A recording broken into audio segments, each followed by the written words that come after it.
Hello guys, I'm here to inspire someone with my story, or rather that those early hours of the morning is a little bit risky for you to go out, buy. I don't suffer no be small.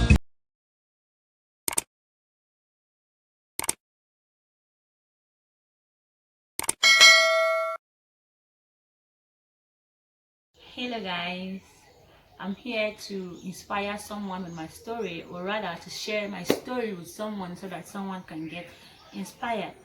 I am called Buzinwela, but I'm popularly known as NK Banks. So my journey started way back when I went to the university. My first year in the university. My first year in university wasn't an easy one because of finances. So I had to put my shit together, put my stuff together to get something doing. So what first of all came out of my mind was business. And I was like, oh, how am I going to start doing this business? I don't have capital. I don't have enough money. I need to pay, buy handouts, pay for extra classes and all and not. So it got me thinking, and I was like, oh, I had my school fees with me. I thought again for a second, that what am I supposed to do? And this came up in my mind, jewelries.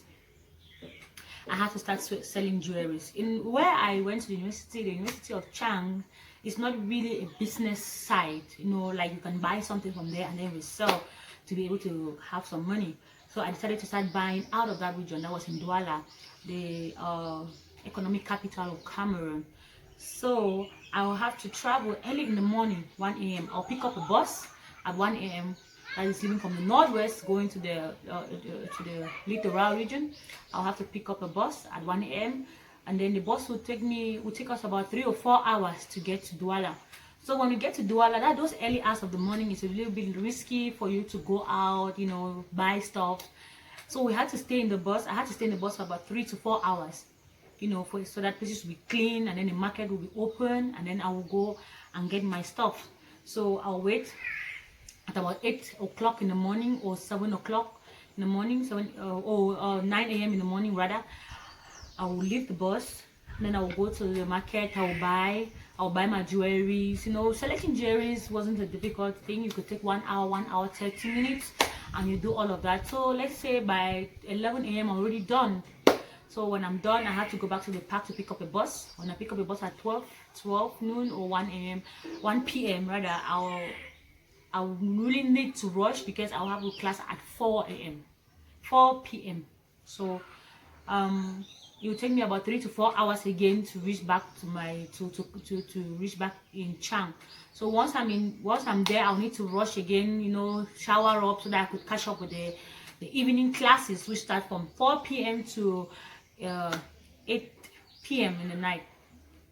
So that was a little bit difficult for me, but I still pulled through. And then I went to my second year in the university. When I was in my second year in university, I decided to add something into the business, which was shoes.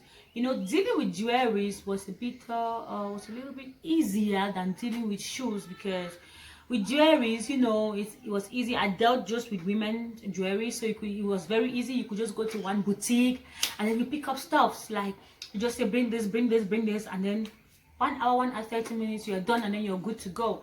But with shoes, that was a bit difficult. Yeah, it was really difficult because you need to look for sizes, you need to look for colors, you need to look for, because I dealt with both sexes, and then it was really, really very difficult for me, because you need to walk through the market. You have to get what people would love and all and not. With jewelries, people are not really too picky with jewelries, but with shoes, people are extremely picky with shoes.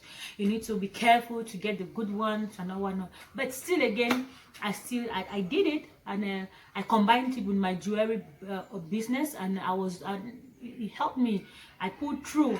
I could sell the jewelries, then I sell the shoes, so that I could go out with jewelries and shoes. Tomorrow I'll go out just with jewelry. The jewelries are not really heavy, so I could, most of the times I mix them, so to mix them and sell. So in school, we have hostels, so you could just walk to somebody's hostel, you knock, and then you sell. You have friends, you can go while visiting your friends, you carry your market products, you market them. So it was really a bit easier that way back in the university to sell those things. Back in school, it was a little bit easier. So I did all of that, coupled with my education. It was not easy. I failed. I repeated level 2. Yeah, I repeated level 2 because I had to deal with business, and then school was not really easy. So but I still pulled through throughout the university. I went to my next level. I repeated the next level again. You see, I was not dealing just with myself. I have a son. My son is 10-year-old today. I'm really grateful for that. He's been a blessing to me. He's the best thing that ever happened to me. While going through all those my struggles, I don't suffer no be small. Upon say I get sense. Poverty no good at all. Oh. Now him make I join this business. For 1 night no be thief. It's just a game. Everybody they pay am. If anybody gave me inspiration because I had to take care of him. I had to do it. I had to take care of myself. I had to take care of him. I had to pay my school fees, and then I had to pay that of my son, which was very difficult for me, extremely difficult. But I'm so grateful to God today because He saw me through. I'm grateful to Allah. He's been good. He's really been there for me. So when I left the university, it became another whole lot of story. Like everything changed. You know, living in the university, staying at home with your parents and your kid. It wasn't an easy one at all, but I had to still do something. I was like, gosh, I'm not the lazy type. I need to do something. I need to place my hand on something. I need to start up something. I was like, what am I going to do now? I've left from the university. I am back home. Oh, I need to do something. And I said, no, I'm going to continue with my shoe business. I will not deal with jewelry again, because back in school, you know so many students. It's easy to deal with jewelry, but now you're at home. You've left the student area, and then you're at home just with you and your family. And I was like, what am I going to do again? So I said I will still continue with my shoe business. I will leave Bamenda. I'll travel in the night. I could take a night bus. Most of the times I took night bus so that I will not sleep. I didn't have money for hotel bills, feeding, and all whatnot. So I really had to, play with time. I will leave Bamenda by 10 p.m. in the night, arrive Douala 6 a.m. in the morning. I'll sit in the park again for another 2 hours because their markets open at 8 o'clock. When it opens at 8 o'clock, people come to the market at 9. So I will sit in the bus for 2 hours. Then I go to the market. I will shop. I can take my whole day to shop. And then the very day again, by 6 p.m. in the evening, I'm already at the park waiting for the next bus to take off at 10 p.m. Take off at 10 p.m. again for me to go to Bamenda. So you reach at 10 p.m. I'll take a bus at 10 p.m. reach Bamenda at 6 a.m. again in the morning. And then I will not even have time to rest because I need to start cooking for my child or for my family. I need to start preparing food for them before I start selling. So selling in the house was not an easy task for me because you cannot go and drag somebody from the road to come and buy in your house. I could not go and sell in the market. I had no shop.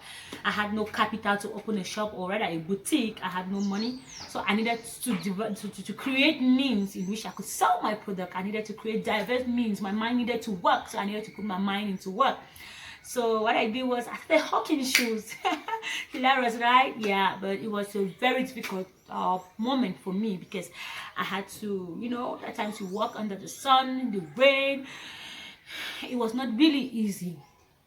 It was not like in the university where you could just go and knock somebody's hostel, or you could just go like oh, I'm going to visit my friend, and then you put your stuff down. They call the other neighbors like, oh, come and see, we have stuff, come and buy. Here you have to walk from street to another street, from house to another house, knocking on